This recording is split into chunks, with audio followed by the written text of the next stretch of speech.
Veg పలావ్ని చాలా తక్కువ టైంలో రైస్ కుక్కర్లో ఎలా తయారు చేసుకోవాలో చూసేద్దాం రండి.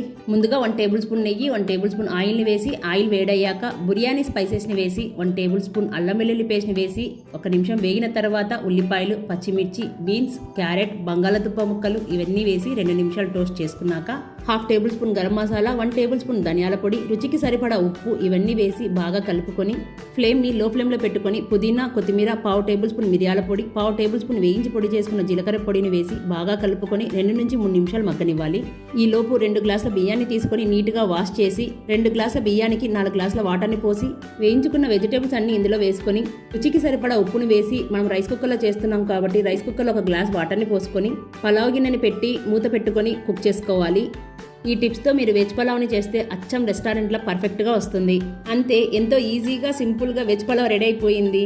So friends, please like, share, subscribe to my channel Sonu Juhi's kitchen.